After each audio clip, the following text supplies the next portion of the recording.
We're getting our tech on with the SOCOM-47 Challenge Kit from Evike in this episode of the Gear Guide. You know, there are many types of airsofters out there, and some just want a great gun to play the game, but others want to take the road less traveled, the road of the airsoft tech. And for the brave souls that step up and take the challenge, Evike has the test for you, and it's called the SOCOM-47 Challenge Kit.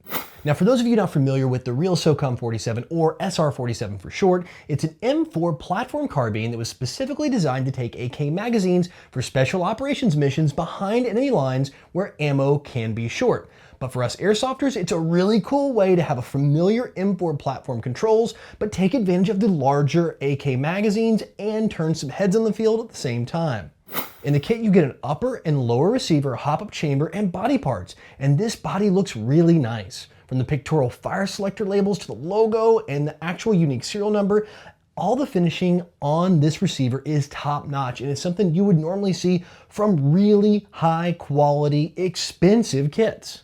Now, this being a true challenge kit, you're gonna need to supply a donor M4 for everything else that goes into the build. So for our project, we started with a fairly standard VFC M4 and disassembled it down to the mech box and all the other external parts. Now, this is where the fun begins, and everyone's experience is gonna vary depending on your donor gun.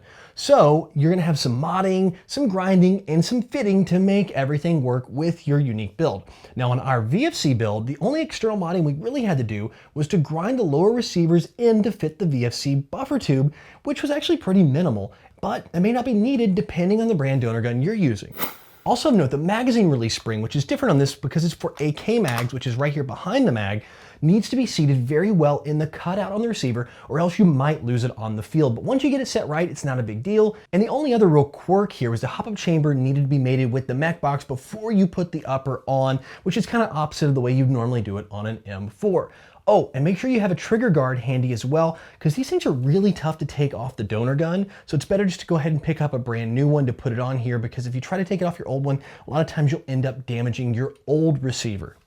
But aside from those few tricks, the entire build went really well, and after dialing in the hop-up, it shot fantastic. But what's really cool about this kit is you can pick your own parts to customize it. So we opted for a mid-length rail with tan furniture on ours, but you can go longer and shorter. We did the integrated suppressor. You can run a regular barrel out here. It's whatever you like, and that's what's really cool about the challenge kit. You can start with your base M4 and move the parts over, or build this thing exactly the way you want to. But no matter what angle you go with, operations familiar for both AK and M4 users, with the fire selector and hop-up being in your standard M4 spots, and the mag release giving you both the M4 option with your pointer finger here on the right-hand side, or the AK option by using your thumb on both sides. Oh, and speaking of magazines here, most of the test mags we use fit and fed great. We used metal and plastic mids and high caps. A few were a little loose, the metal one here being probably the biggest exception of the looseness, but it still fed fine. The only one that didn't work for us are the big fat mags, those AK fat mags.